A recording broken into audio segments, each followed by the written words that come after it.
श्री राम। श्री राम।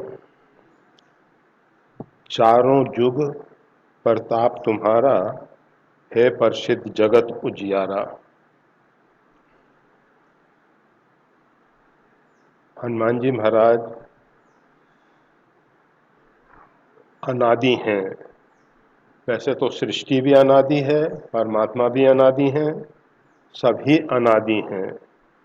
ना तो किसी का जन्म है, ना किसी की मृत्यु है। केवल परावर्तन है, परिवर्तन ही परिवर्तन होता रहता है, रूपांतरण होता है। जीव के विषय में गीता में स्पष्ट भगवान ने कहा है, ममेवांशो जीवलोके जीव भूता सनातन। ये जीव जो है सनातन है, कोई आज और कल का नहीं है। जब से परमात्मा है तब से सृष्टि है, तब से जीव है।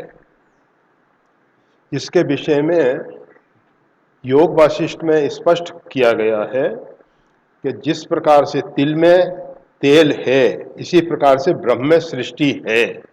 सृष्टि परमात्मा से भिन्न नहीं है, और परमात्मा अपने आप में सत्य है। इसलिए तस्मात् ब्रह्म स्वरूपम ही सत्यम सत्यम इदम जगत, इसलिए यह जगत भी सत्य है, परंतु परमात्मा के रूप में सत्य है। ये नानत्व के रूप में ये मिथ्या है। ये जो हमने भिन्न भिन्न नाम रूप इत्यादि और भिन्न भिन्न प्रकार के संबंध ये सब जो स्थापित किए हैं, ये मिथ्या है। आवश्यकता सबकी है, नाम रूप की भी आवश्यकता है। अगर ऐसा नहीं होता तो परमात्मा ऐसा संकल्प ही क्यों करते, एकोहम बहुश्याम। उस परमात्मा ने एक से अनेक होने का संकल्प किया है। इसीलिए सृष्टि में जो अनेकत्व है, नानत्व है, इसको कोई मिटा नहीं सकता है, क्योंकि परमात्मा का संकल्प है। हम सबके संकल्प हो सकता है फलीभूत हो या न हो, परंतु परमात्मा सत्य संकल्प है, इसलिए उनका संकल्प तो पूरा होने वाला ही है। तो हनुमान जी के विषय में कहा जा रहा है, चारों युग प्रताप तुम्हारा। चारों युगों में हनुमान जी का प्रताप देखने और सुनने को मिलता है। चारों युगों में हनुमान जी महाराज ने हम जैसे जड़ जीवों पे कृपा और करुणा की है। क्यों? क्योंकि ऊपर कहा गया था, राम दुआरे तुम रखवारे, होत ना आज्ञा बिन पैसारे। हनुमान जी की बिना अनुमति के राम दरबार में प्रवेश नहीं होता है। राम जी के पास अगर हमको पहुंचना है, राम जी का सानिध्य का लाभ हमको लेना है, राम जी की उपासना करनी है, राम जी का अनुष्ठान करना है, तो हनुमान जी से अनुमति लेनी चाहिए। और जब हनुमान जी महाराज कृपा करके अनुमति प्रदान कर देते हैं, तब साधक जो है भगवान श्री राम की उपासना कर सकता है। उनकी कृपा और करुणा के बिना राम जी की उपासना के योग्य हम होते ही नहीं। वैसे ये जो श्री राम मंत्र, षडाक्षर श्री राम मंत्र है, ये आदिशक्ति भगवती जगदम्बा ने सबसे पहले हनुमान जी को दिया है। हनुमान जी महाराज जो हैं, उनके बाद ये जो राम भक्ति का प्रचार हुआ है,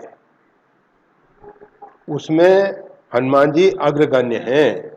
पूरे भूमंडल पे जो राम भक्ति का प्रचार हुआ, उसमें श्री हनुमान जी महाराज की विशेष कृपा और करुणा रही है। स्वयं भी उसमें निमित्त बनते हैं। हनुमान जी अपने आप को कर्ता नहीं मानते हैं, और वैसे तो किसी भी जीव को अपने आप को कर्ता नहीं मानना चाहिए। मूढ़ात्मा कर्ता मिति मनते। मूढ़ जीव जो है, मूर्ख जीव जो है, वो ही अपने आप को कर्ता मानता है। तो हनुमान जी में कर्तृत्व अभिमान नहीं है, परंतु निमित्त बनते हैं। हम सब चाहते हैं कि अगर राम जी की भक्ति करनी है, राम जी का अनुष्ठान करना है, राम जी की उपासना करनी है, तो आवश्यक हो जाता है कि हनुमान जी को संतुष्ट करें। और हनुमान जी महाराज पत्र, पुष्प, तुलसी इनसे संतुष्ट हो जाते हैं, बहुत जरूरी नहीं है। ऐसा एक वार्ता कही जाती है, वो कहाँ तक सही है नहीं कहा जा सकता। माता भगवती सीता जी ने कहा, बेटा हनुमान, तुम उस समय अशोक वाटिका में आए थे, मेरी बहुत इच्छा थी कि तुमको भरपेट भोजन कराऊं, परंतु उस समय परिस्थिति ऐसी नहीं थी कि मैं आपको भोजन करा सकती। माताओं को पुत्र के लिए भोजन कराने में सबसे ज्यादा संतोष होता है, इससे अधिक संतोष उनको दूसरे किसी कार्य में नहीं होता। जितना संतोष उनको पुत्र को भोजन कराने में, उतना संतोष कहीं अन्यत्र नहीं है। तो माता जी ने कहा, बेटा अब मेरी इच्छा है, अब अयोध्या में सब प्रकार के साधन हैं, तुमको भोजन के लिए मैं आमंत्रित करती हूँ। ठीक है। माता जी ने भगवान श्री राम के लिए नाना प्रकार के, वैसे नित्य प्रति माता जी ही भगवान श्री राम के लिए भोजन बनाती हैं, और अधिक मात्रा में बनाती हैं, केवल राम जी के लायक नहीं बनाती। क्योंकि राम जी के साथ साथ भरत, लक्ष्मण, शत्रुघ्न, ये सब भी उसमें भागीदार होते हैं, और भगवान के प्रसाद लेने वालों की संख्या बहुत अधिक होती है, बहुत अधिक। और फिर हनुमान जी महाराज को विशेष आमंत्रण था। वैसे नित्य प्रति तो भगवान का प्रसाद पाते ही थे, परंतु विशेष आमंत्रण, तो माता जी ने उस दिन विशिष्ट प्रकार के, नाना प्रकार के मिष्ठान तैयार किए, नाना प्रकार के नमकीन तैयार, नाना प्रकार के फल इत्यादि, और भगवान श्री राम का प्रसाद जब हनुमान जी के सामने आया तो पाना शुरू किया। अब उनको तो भगवान के प्रसाद से तृप्ति ही नहीं हो रही है। रुद्रावतार हैं, उनकी जठराग्नि बड़ी प्रबल है, पूरी त्रिलोकी को आत्मसात कर लेते हैं, तो भी पेट नहीं भरता, तो भी पेट नहीं भरता।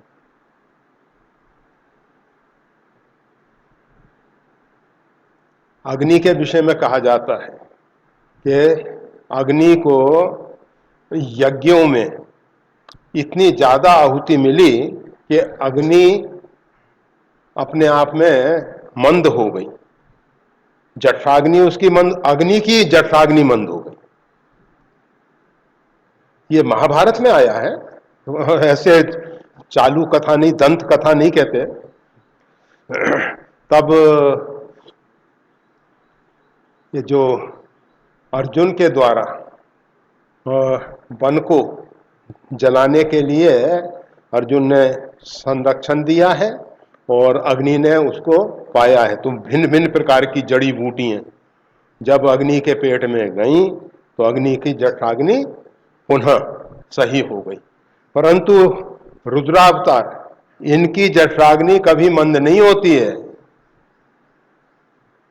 अब माता जी ने जितना बनाया था वो सब हनुमान जी महाराज पा लिए, और लग रहा था कि अभी और अपेक्षा कर रहे हैं। माता जी ने भगवान श्री राम से निवेदन किया, ऐसी ऐसी स्थिति हो रही है, क्या करना चाहिए? कहा, वो तो साक्षात रुद्र अवतार हैं, उनकी जठराग्नि इतनी तीव्र है कि पूरा अस्तित्व भी निगल जाएंगे तो भी उनकी तृप्ति नहीं होने वाली है। ऐसा करो, एक तुलसी पत्र उनको निवेदित करो, और बस उससे वो तृप्त हो जाएंगे। तुलसी पत्र छोड़ के माता जी ने हनुमान जी के सामने रखा, और बस हनुमान जी महाराज तृप्त हो गए, रामायण नमः आचमन कर लिया। तो कहने का मतलब ये है, हनुमान जी महाराज तुलसी पे अगर कोई राम नाम लिख के समर्पित करता है तो उससे बहुत ज़्यादा संतुष्ट होते हैं, बहुत ज़्यादा संतुष्ट होते हैं। हनुमान जी की उपासना में कोई कठिनाई नहीं, सरल स्वभाव, न मन कुटलाई, जथा लाभ संतोष सदाई।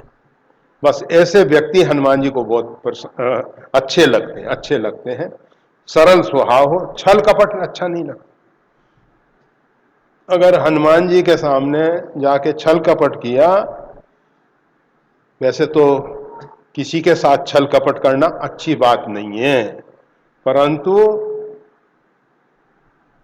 परमात्मा के साथ छल कपट, साक्षात परमात्मा स्वरूप हनुमान जी महाराज के साथ अथवा किसी संत महापुरुष के साथ छल कपट, ये क्या होता है, जैसे उत्तम भूमि में बीज बोया जाएगा तो बहुत अधिक फल देगा, तो छल कपट का फल परमात्मा के साथ हुआ। ये सुदामा जी ने जो भगवान का भाग माता जी ने, गुरु माता जी ने दिया था, महर्षि शांतिपनी जी की धर्म पत्नी जो थी, उन्होंने कहा कि सुदामा, ये कृष्ण तो कुछ ले जाएंगे नहीं, तुम ले जाओ, और भूख लगे तो दोनों बराबर बराबर बांट के पा लेना। परंतु सुदामा जी ने भगवान के साथ छल किया और अकेले घटक गए भगवान का भाग, और भगवान का भाग अकेले पाने के कारण श्री का क्षय हुआ। और वो तो भगवान ने पुनः कृपा करके उनके हाथ से वो जो चिवड़ा इत्यादि पा लिया, जिससे भगवान संतुष्ट हुए, और भगवान की संतुष्टि से पुनः उनको अक्षय श्री की प्राप्ति हुई।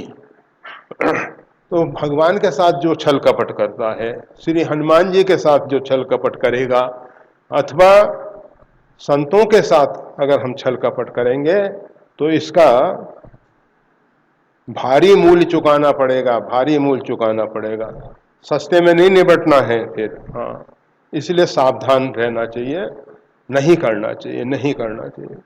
पर लोगों की आदत बन जाती है और वो छोड़ नहीं पाते, वो छोड़ नहीं पाते। इतना उनके लिए वो सब सहज हो जाता है, उसमें उनको कोई दोष इत्यादि नजर भी नहीं आता है। तो बस हनुमान जी महाराज की उपासना में कोई विशेष नहीं, पत्र पुष्प जो भी हनुमान जी को प्रेम से समर्पित करते हैं वो प्रेम से स्वीकार कर लेते हैं। और रामचरित्र सुनने के रसिक हैं, तुलसी पे राम नाम लिख के हनुमान जी को समर्पित किया जाए, उससे हनुमान जी बहुत अधिक संतुष्ट होते हैं, बहुत, क्योंकि राम नाम के प्रति उनकी बहुत अधिक सद्भावना है। उसके साथ साथ तुलसी के प्रति, तुलसी जो है ना, भगवान का एक नाम है तुलसी बल्लभ।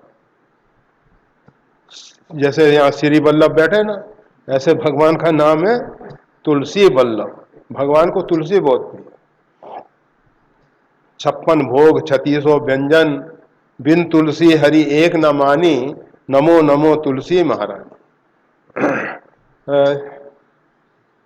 तुलसी ऐसी है कि जिसके बिना भगवान को आप कितना ही नाना प्रकार के मिष्ठान इत्यादि का भोग लगाएं, भगवान नहीं स्वीकार करते हैं। बिन तुलसी हरि एक न मान। तो हनुमान जी महाराज तुलसी और राम नाम, ये दो से अधिक प्रेम करते हैं। और जो व्यक्ति हनुमान जी को राम नाम जप करके उसका फल उनके लिए समर्पित करता है तो हनुमान जी बहुत अधिक संतुष्ट हो जाते हैं। हम केवल जप करें, उसका फल अपने लिए रखें, पता नहीं हमारे द्वारा कितने दुष्कर्म होते हैं।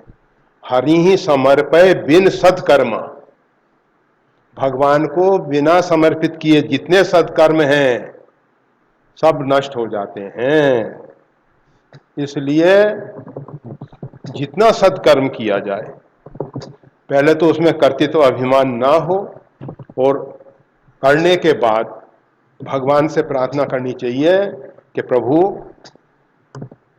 आपने ही ये सत्कर्म इस शरीर को निमित्त बना के कराए हैं और ये आपके लिए ही समर्पित है, इसका फल जो है वो आपके लिए ही समर्पित है। तो हनुमान जी महाराज को नाम जप करके उसका फल समर्पित करना चाहिए और तुलसी पत्र समर्पित करना चाहिए। हर एक देवताओं की अलग अलग सुगंध से संतुष्टि होती है। हनुमान जी महाराज की जो संतुष्टि है वो गूगल से होती है। प्रकृति ने जो भिन्न भिन्न प्रकार के सुगंधित द्रव्य बनाए हैं, उनमें हर एक देवता के लिए अलग अलग। आजकल क्या है, वो उपासना का रहस्य नहीं जानने के कारण हम नाना प्रकार की सेंट वाली सुगंधित अगरबत्तियाँ इत्यादि लगाते हैं और सोचते हैं कि शायद भगवान हनुमान जी प्रसन्न हो जाएंगे, परंतु नहीं। हनुमान जी को तो या तो गूगल की धूप दो या गूगल की अगरबत्ती, जिसमें केवल गूगल से ही बनाई गई हो, वो हनुमान जी को बहुत बहुत प्रिय है, बहुत प्रिय है। और गूगल के साथ गौ घृत मिला के, गाय का घी मिला के उसकी धूप देनी चाहिए। नैवेद्य में हनुमान जी को बेसन के मोदक, लड्डू, वैसे दक्षिण भारत में मोदक दूसरे प्रकार का बनता है, लड्डू को मोदक नहीं कहते, परंतु इधर उत्तर भारत, जब हम उत्तर भारत और दक्षिण भारत की बात करते हैं तो उसमें गुजरात वगैरह उत्तर भारत में है, उत्तर प्रदेश की हम बात नहीं करते।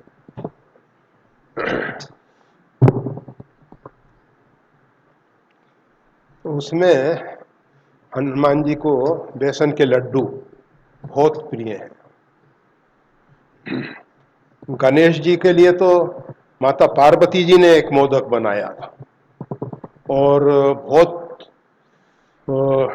विशेष प्रकार से वो मोदक तैयार किया गया था। कार्तिक स्वामी भी आ गए, गणपति दादा भी आ गए, अब किसको दिया जाए।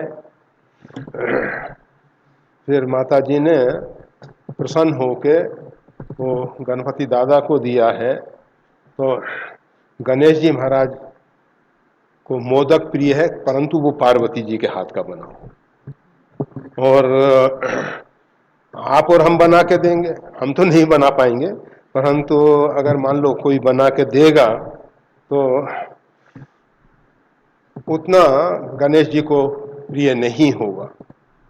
फिर भी वशिष्ठ जी महाराज थे तो साल में एक बार ऋषिकेश में गणेश जी का एक विग्रह है,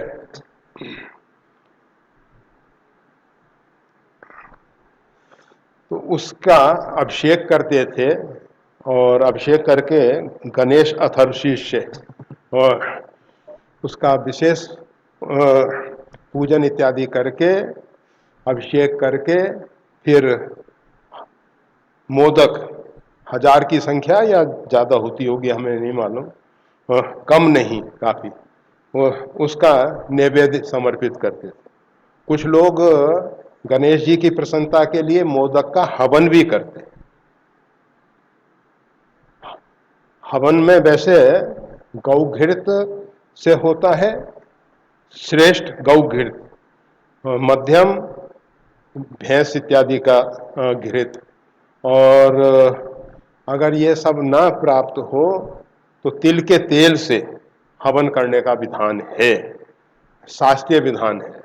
अगर वो सब भी संभावना ना हो तो तिल, उसकी अर्धमात्रा, और चावल उसकी अर्धमात्रा, यव जौ, और उसकी अर्धमात्रा शर्करा, घृत और पंचमेवा और सुगंधित द्रव्य, वो सब मिला के उसका हविष्य तैयार करके उसकी आहुति देनी चाहिए। अनेक प्रकार की व्यवस्था है, पर गणेश जी के लिए इसका भी हवन होता है।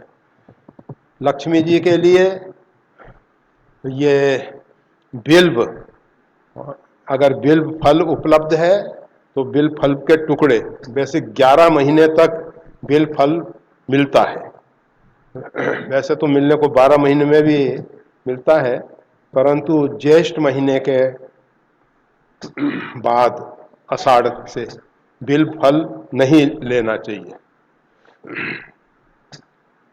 ज्येष्ठ महीने तक बिल्व का प्रयोग होता है, तो उसके छोटे छोटे टुकड़े करके घी में डुबा के हवन, या बिल्व पत्र से डुबा के हवन, और पायस का हवन, खीर का, वो भी सब में घी के साथ होता है, केवल पायस का नहीं, केवल पायस के साथ घी का हवन।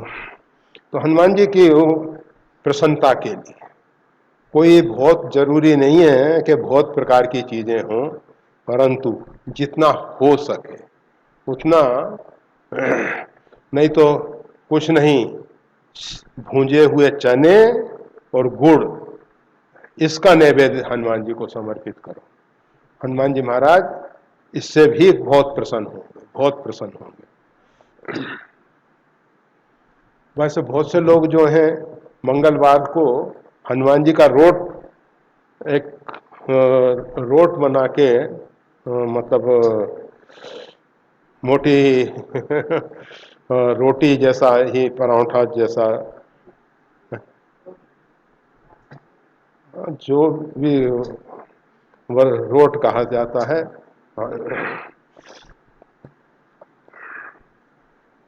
तो हनुमान जी महाराज की उपासना सरल है। तो चारों युग प्रताप तुम्हारा, हम ये बता रहे थे कि हनुमान जी की उपासना सरल है। अगर राम जी का कोई भी अनुष्ठान करना हो, राम जी की प्रसन्नता के लिए कुछ भी उपासना करनी हो, तो हनुमान जी की उपासना करके ही की जाए, अन्यथा बहुत लाभ नहीं मिलने वाला है।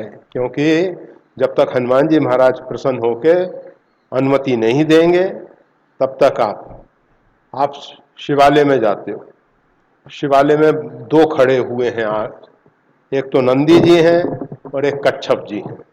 ये कच्छप निधि है, ये भगवान शंकर की सेवा में है, और वो कच्छप भगवान का कूर्म अवतार नहीं है, वो कच्छप जो है कच्छप निधि है, जो 9 निधि में श्रेष्ठ मानी जाती है कच्छप निधि।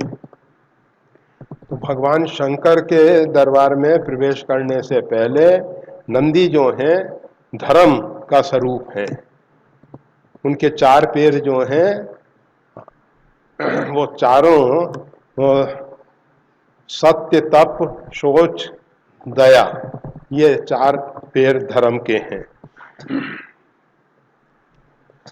तो इनका पालन करते हुए शिवालय में प्रवेश करो, और जिस प्रकार से कूर्म जो है, कच्छप जो है, अपनी इंद्रियों को वो समेट लेता है, यथा कूर्मो अंगानीव सर्वशा, गीता में आया है।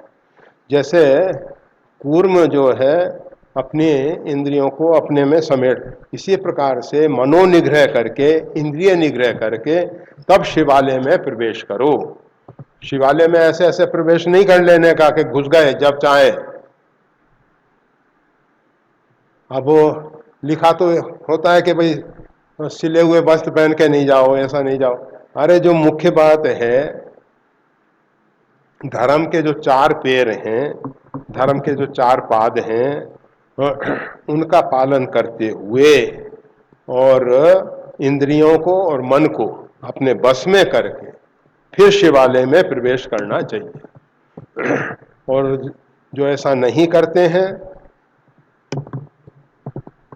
भगवान शिव तो आशुतोष हैं, कृपा कर देते हैं, भोले हैं, परंतु जो सही लाभ मिलना चाहिए था उस लाभ से हम वंचित रह जाते हैं, वंचित रह जाते हैं।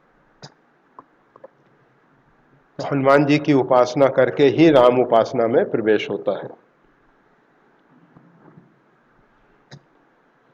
चारों युग प्रताप तुम्हारा, हे प्रसिद्ध जगत उजियारा। आपकी प्रसिद्धि जगत में प्रकट दिखाई दे रही है। हनुमान जी महाराज की प्रसिद्धि जो है वो पूरे जगत में, और दूसरे रूप में देखा जाए तो पूरे जगत को हनुमान जी की प्रसिद्धि जो है प्रकाशित कर रही है। हनुमान जी ने जो हम सबके लिए एक आदर्श स्थापित किया है, निष्काम सेवा, ब्रह्मचर्य, नाम निष्ठा, ये हनुमान जी जैसी त्रिलोकी में कहीं नहीं पाई जाती। और हनुमान जी की उपासना में इन सब बातों का ख्याल रखना चाहिए। हनुमान जी नैष्ठिक ब्रह्मचारी हैं। हनुमान जी नाम जप सतत निरंतर करते रहते हैं और राम सेवा के लिए आतुर रहते हैं। कहाँ से कब और कैसे राम सेवा मिल जाए उसके लिए आतुर रहते हैं हनुमान जी महाराज।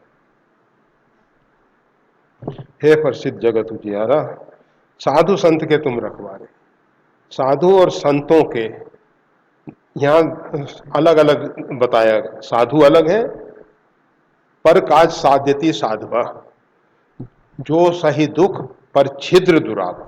गोस्वामी तुलसीदास जी महाराज साधुओं की वंदना करते हुए कहते हैं, साधु चरित शुभ चरित सुहावा, वंदनीय जेहि जग जस पावा। वो समाज में वंदनीय क्यों है? जो सही दुख, कष्ट सहन करके भी दूसरों के छिद्रों को ढकते हैं, दूसरों की कमियों को छिपाते हैं। कहो कि इससे तो उसके दोष दुर्गुण बढ़ जाएंगे। कहा नहीं, वो समाज में उसकी इज्जत आबरू बनाते हैं, जिससे अगर दोष दुर्गुण, मित्र के लक्षण में भी यही बात बताई गई है। मित्र जो है अपने मित्र के दोष दुर्गुणों को छिपाए और उसको सलाह दे कि भाई इन दोष के कारण तुम आगे नहीं बढ़ पा रहे हो, जीवन की जो यात्रा है इसमें तुम आगे लक्ष्य तक नहीं पहुंच पा रहे हो, इसलिए इन दोष दुर्गुणों से बचो। ये मित्र का कर्तव्य है। परंतु साधु जो हैं दूसरों के छिद्रों को ढकने के लिए तपस्या करते हैं, जिससे और फिर उस स्थिति में पहुंच जाते हैं कि जहां मतलब वो इतना कठोर तप करते हैं और परमात्मा से प्रार्थना करते हैं, सर्वे भवन्तु सुखिनः सर्वे सन्तु निरामया, सब सुखी हों, सब रोगों से रहित हों, सब निःश्रेयस की प्राप्ति करें, इस प्रकार से भगवान से प्रार्थना करते हैं। तो ये जो अपने मन को साध लेता है, जो अपने अंतःकरण को साध लेता है, जिसने अपनी इंद्रियों को साध लिया है, वह है साधु। साधु का मतलब साधना से साधु होता है। अगर वो साधना नहीं कर रहा तो वो साधु नहीं है। संत सम्यक प्रकार से जिसका अहंकार गलित हो गया है, सम्यक प्रकार का अंत संत, जिसके अंदर लेश मात्र भी अहंकार नहीं रहा है, वो है संत। सत शब्द के ऊपर बिंदी आ जाती है तो संत बन जाते हैं, संत बन जाते हैं। सत का ऊपर राम नाम रूपी मणि, बिंदी, वो मणि आ गई तो वो संत बन जाएगा। सत का आचरण करे और नाम का, वो गोस्वामी तुलसीदास जी ने संत के लक्षण, शील गहन सबकी सहन, कहन मुखन ही राम, तुलसी रहिए यह रहनी संत जनन को का। गोस्वामी तुलसीदास जी कहते हैं कि शील गहन, शालीनता उनके जीवन में होती है, सबकी सहन, चाहे कोई कितने कठोर व्यवहार कर रहा है, कठोर शब्दावली का प्रयोग कर रहा है, उनके अंदर अहंकार अभिमान है ही नहीं। तो बूंद आगात सही गिर के से, खल के वचन संत सह जैसे।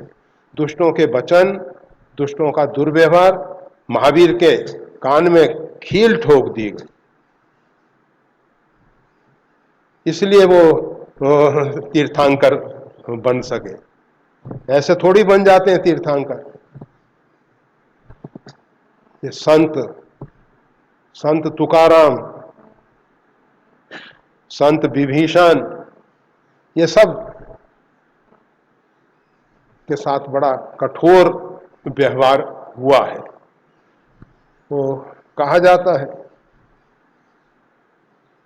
संत तुकाराम की पत्नी बड़ी कर्कशा, बड़ी कर्कशा, सिंहिनी, शेरनी, शेरनी।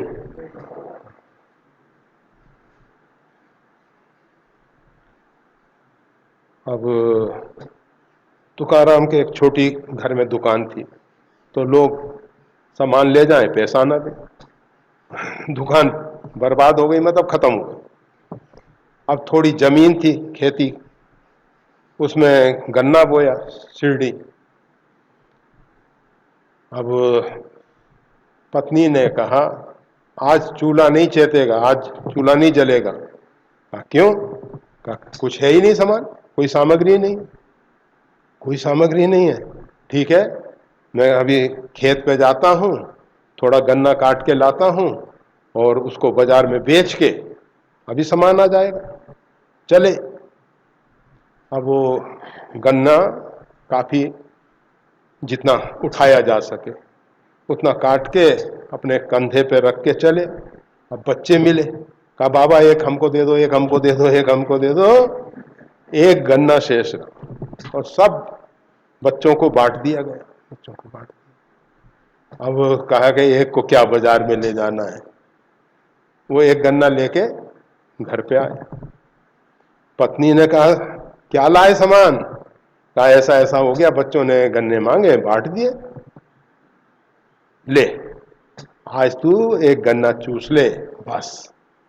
अब उसको बड़ा क्रोध आया, बड़ा क्रोध आया, और उठा के तुकाराम की पीठ पे जोर से, गन्ना कमजोर था, टूट गया, दो टुकड़े हो गए, पीठ मजबूत थी। अब उन्होंने कहा अरे तू तो बड़ी साध्वी है, ले एक टुकड़ा तू ले ले, एक मैं ले लेता हूं। तुमने दो भाग कर दिए। तो ऐसे होते हैं संत, शील गहन सबकी सहन, कहन मुखन ही राम, मुख से और हृदय से। ये नहीं केवल मुख में राम बगल में छुरी, ऐसा नहीं, नहीं, हृदय से भी और मुख से भी भगवान का नाम लेते हैं। गोस्वामी तुलसीदास जी कहते हैं इस प्रकार की जो रहनी है वो संतों की है। शील गहन सबकी सहन, कहन मुखन ही राम, तुलसी रहिए यह रहनी संत जनन को काम। तो साधु और संत, संत अर्थात निरहंकारी। अभी क्या है, निरहंकारी एक समाज हो गया है, उसमें निहंग वो लंबा लंबा वस्त्र पहनेंगे अल्फी जैसा, और तलवार रखेंगे। एक पहुंचा केदारनाथ,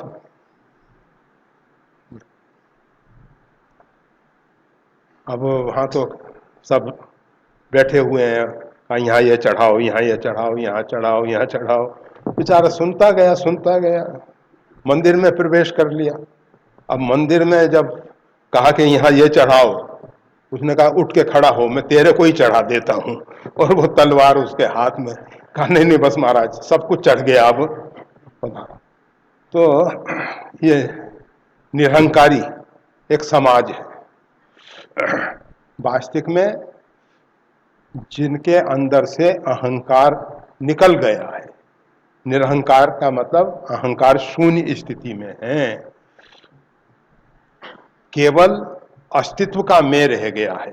संबित, शुद्ध संबित में अहंकार शिव, कल्याणकारी जो अहंकार है वो रह गया है। केवल संबित का मैं, अस्तित्व का मैं हूं नहीं, मैं क्या हूं नहीं, मैं केवल अस्तित्व, चेतना, उसका अहंकार रह गया है। और मैं जीव हूं, मैं आत्मा हूं, मैं परमात्मा हूं, ऐसा कुछ नहीं है। और जहां मैं कुछ हूं तो समझ लेना चाहिए अज्ञान है। ज्ञान मान जहां एक हो नहीं, सब मान्यताएं गिर जाएं, मैं ये हूं, ये हूं, ये हूं, ये सब प्रकार की मान्यताएं गिर जानी चाहिए। तो साधु और संत, साधु परोपकार में लगे, संत का स्वभाव है मन से, वाणी से और क्रियाओं के द्वारा हमेशा परोपकार में लगे रहते हैं, परोपकार में लगे रहते हैं। उन्होंने अपने जीवन को पूरा परोपकार के लिए समर्पित कर रखा है। संत जो हैं सब कुछ करते हुए भी उसमें मैंपन नहीं आता है उनके, मैं करता हूं ऐसा नहीं। उनको तो दिखाई देता है कि परमात्मा इस शरीर को निमित्त बना के उनके द्वारा खेल खेल रहे हैं। हम परमात्मा की कठपुतली हैं, भगवान जैसे हमको नचा रहे हैं वैसे हम नाच रहे हैं। कबीर साहब ने कहा मैं तो राम जी का कुत्ता हूं, मोतिया मेरा नाम, मेरा नाम मोतिया है और डोरी उनके हाथ में है, जिधर ले जाना चाहे चला जाता हूं, जब टुकड़ा दे दें तो पा लेता हूं। इस प्रकार का समर्पण, जीवन की बागडोर परमात्मा के हाथ में है। मैं कुछ करने वाला नहीं हूं, ना हम किया ना करेंगे, जो कुछ किया सो राम। तो इस प्रकार ये संतों के लक्षण है, ये संतों के लक्षण है। वैसे तो संतन के लक्षण जो भगवान श्री राम ने अरण्य कांड के अंतिम में बताए हैं, काफी विस्तार से बताए हैं। और संतों के लक्षण जो हैं समुद्रवत हैं, उनको पूरा कहना संभव नहीं है, परंतु सारांश में थोड़ा इशारे के लिए साधु और संत, ऐसे जो विचारधारा के लोग हैं जिनके अंदर इस प्रकार की विचारधारा है, उनकी रक्षा हनुमान जी करते हैं। साधु संत के तुम रखवारे। हम सोचते हैं कि देखो हम साधु हैं, कोई हमारे पास, वो अभी नहीं है यहाँ शायद, कमलेश भाई, वो कहे कि हमको साधु बना दो। हमने कहा भैया देखो, साधु बनाए नहीं जाते हैं, बने बनाए आते हैं। साधु कोई बनाने से नहीं बनते हैं। तो संत एकनाथ जी के विषय में, एकनाथ जी की माता जी ने कहा कि बेटा दिवाली का समय है, अपनी ये जो कुटी है इसको थोड़ा रंगना है। अब मिट्टी का घर, छोटा घर, घास फूस की ऊपर छवाई। अब वो मिट्टी के घर को रंगने के लिए घेरू और ये कुछ वृक्षों की छाल से निकलने वाला रस और ये सफेद मिट्टी है, चूना, जो भी कहो, चूना कहो या कहते हैं चूना लगा दिया।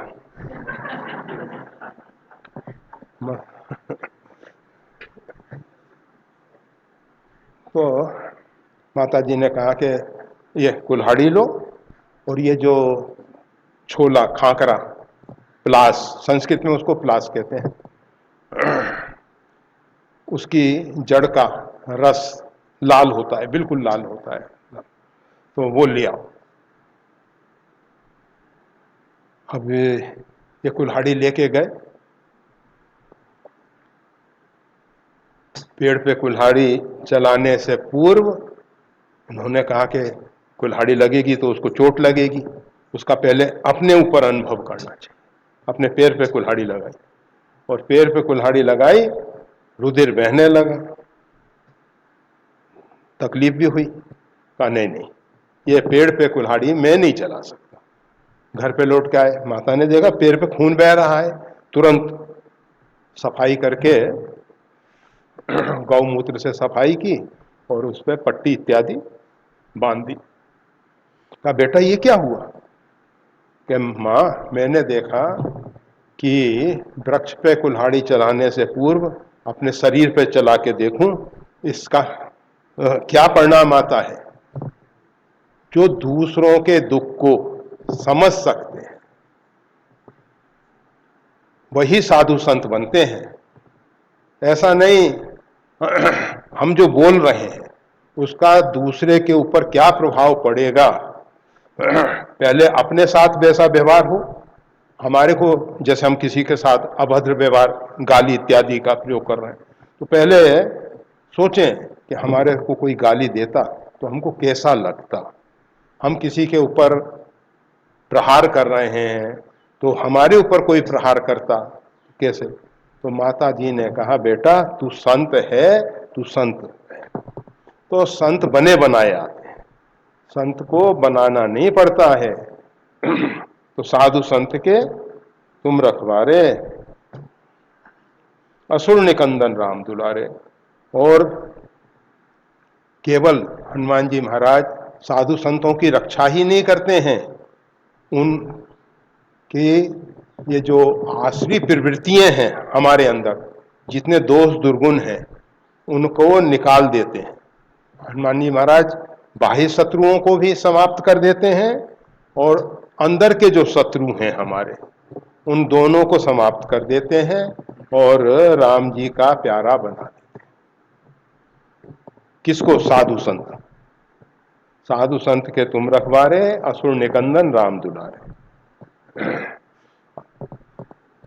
असुरों का समाप्त करके, असुरों को समाप्त करके राम जी का प्रिय बना देते हैं।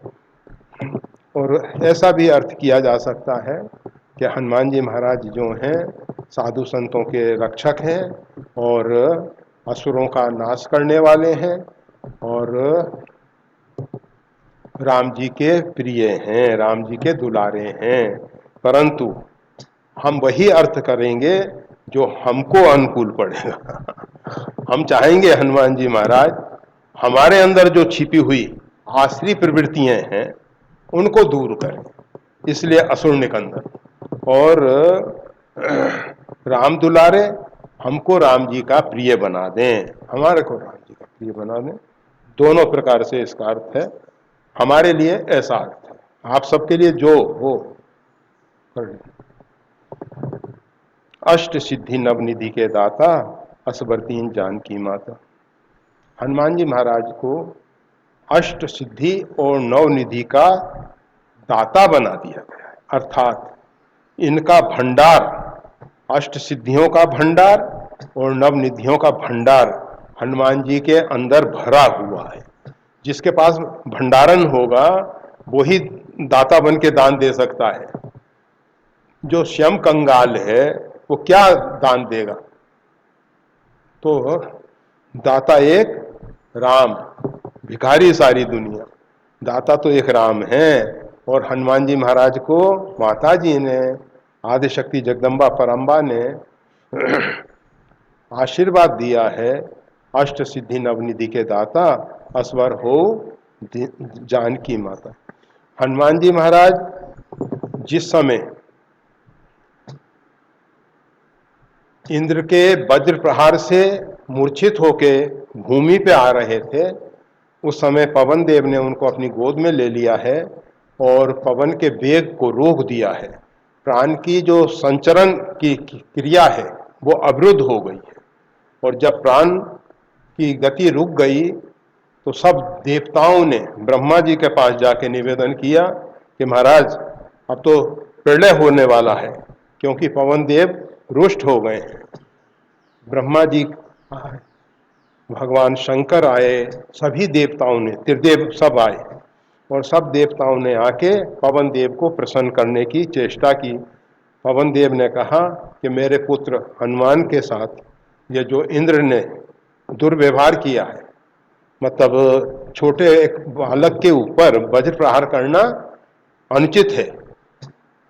स्त्रियों के ऊपर और बच्चों के ऊपर प्रहार करना जघन्य अपराध है, जघन्य अपराध है। जो तालिबान तो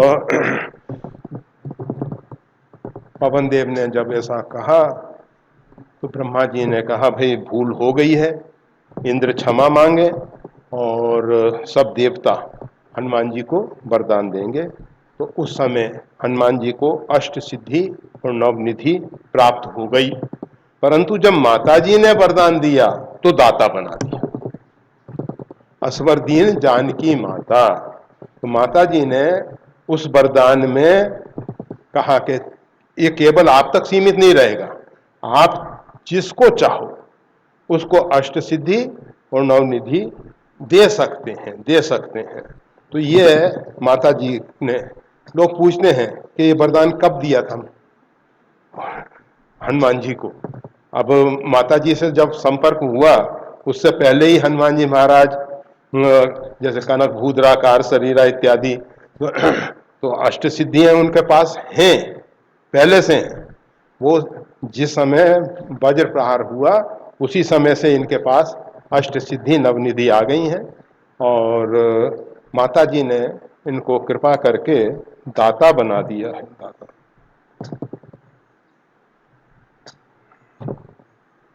हर्षवर्धन जानकी माता। राम रसायन तुमरे पासा, सदा रहो रघुपति के दासा। आप भगवान श्री राम का दासत्व स्वीकार करके सदा उनके चरणों की सेवा में अपने आप को समर्पित रखते हैं और आपके पास राम रसायन है, रस का अयन, रस का घर। राम जी का जो रस है, नमक नहीं, मतलब साधु बाबा नमक को राम रस कहते हैं ना, मिर्ची को प्रेम रस और नमक को राम रस। मिर्ची खाने से नेत्रों से पानी, प्रेम में तो फिर अश्रुपात तो नहीं है।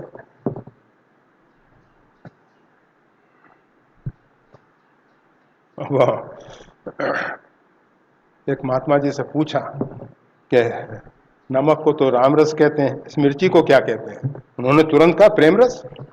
हमने कहा ठीक, सही बात, सही बात। तो राम रसायन तुमरे पास, राम जी का कौन सा रस है? राम जी के पास प्रेम रस है और उसका भंडार श्री हनुमान जी के पास है, प्रेम के भंडारी हैं। ऊपर कहा गया अष्ट सिद्धि नवनिधि के दाता और अब आगे कह रहे हैं राम रसायन तुमरे पासा। इसमें इसके दाता नहीं कहा जा रहा। क्यों नहीं कहा जा रहा?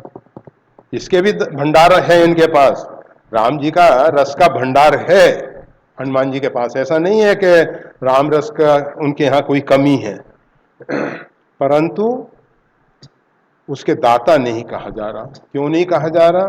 क्योंकि सब लोग इसके अधिकारी नहीं। आप सब हनुमान चालीसा पाठ करते हो, आप में से बताओ कोई ने आज तक हनुमान जी से मांगा है कि प्रभु राम रसायन दे दो हमको?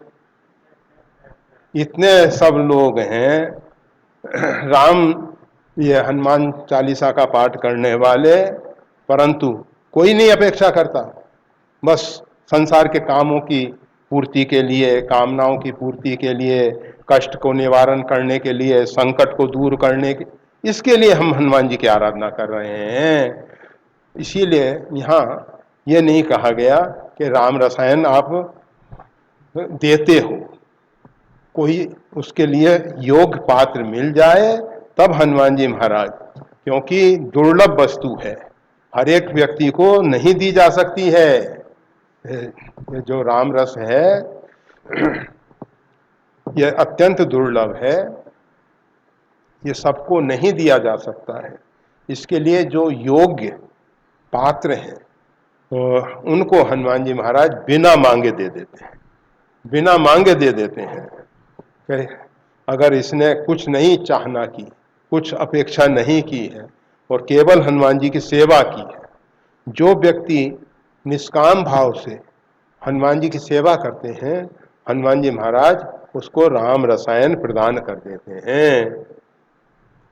और हनुमान जी महाराज जो हैं सदा रहो रघुपति के दासा, सदा रघुनाथ जी के दास रहते हैं। और ये नहीं कि अब तो मेरे को राम रस मिल गया है, मतलब निजानंद में डूबे रहते हैं, फिर भी भगवान की सेवा से अलग नहीं होते हैं। यह कि हम तो बस राम रस में डूबे हैं, बस नेत्र बंद करके बैठे रहे, ऐसा नहीं। हनुमान जी महाराज कहते हैं कि भगवान की सेवा से बड़ा आनंद संसार में कोई दूसरा नहीं है। सबसे बड़ा आनंद जो है सेवा में है। रामचरितमानस में सेवा के विषय में भगवती सीता जी ने भी हनुमान जी महाराज से, जब भगवान श्री राम ने पूछा कि माता श्री सीता जी किस प्रकार से अशोक वाटिका में निवास करती हैं, तो हनुमान जी महाराज ने बताया कि आपका नाम जो है उनका प्रहरी बन के रक्षा कर रहा है, आपका चरणों का ध्यान उनके नेत्रों को बंद रख रखा है। वो नेत्र खोलती हैं तो अपने चरणों की तरफ देख के आपके चरणों का ध्यान करती हैं, नेत्र बंद करती हैं तो अंदर से आपके चरणों का ध्यान करती हैं। और फिर भगवान ने पूछा तो हनुमान जी ये बताओ कि माता जी को कष्ट किस बात का है, जब हमारे ध्यान में डूबी रहती हैं और नाम रक्षा कर रहा है। तो उन्होंने कहा, कह हनुमंत विपत प्रभु सोई, जब तब सुमरन भजन न हो। भजन नहीं होता है, अर्थात सेवा नहीं, शरीर से सेवा नहीं। मानसिक सेवा तो करती होंगी, जरूर करती होंगी, परंतु शरीर जो भगवान ने दिया है, ये जो हाड़ मांस का 80 किलो का पुतला अपनी बात करते हैं, और आपके पुतले जितने जितने वजन के हों, ये सब माटी के ढोंडे ये मिट्टी में मिल जाने वाले हैं। इसलिए इन सबको ठाकुर जी की सेवा में लगाना चाहिए। अनेकों बार बताया है। नानक जी बैठे थे, सत्संग चल रहा, सत्संगियों से कहा एक गिलास पानी, तुरंत बहुत से लोग उठ गए जल लाने के लिए। सावधान, जिसके हाथ पवित्र हों वही हमारे लिए जल लाएगा।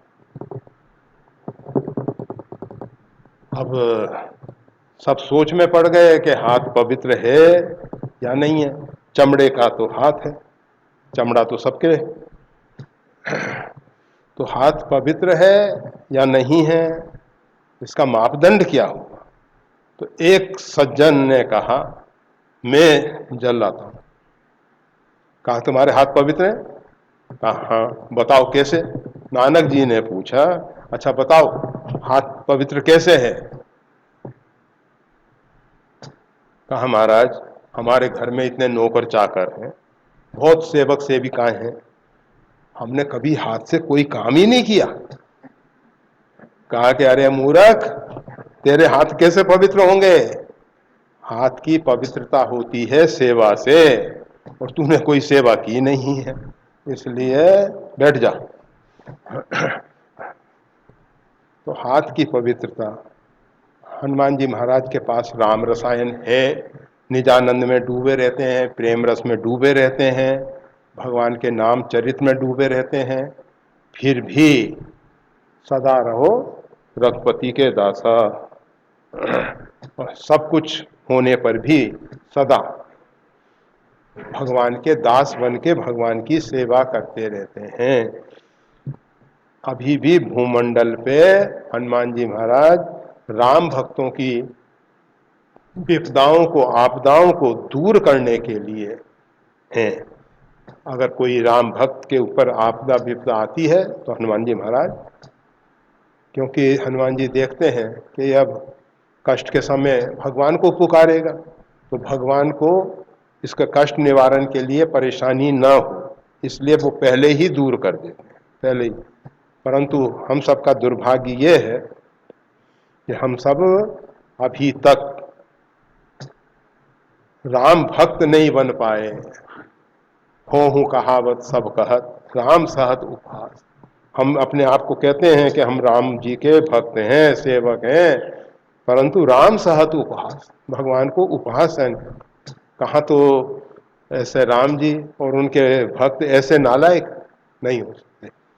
तो जो सही राम भक्त हैं उनके ऊपर हनुमान जी महाराज की कृपा दृष्टि सदा बनी रहती है कि उनके जीवन में कोई भी संकट ना आने पाए, और संकट आने से पहले हनुमान जी महाराज उसको दूर कर देते हैं। तो आज बस नहीं। जय श्री राम।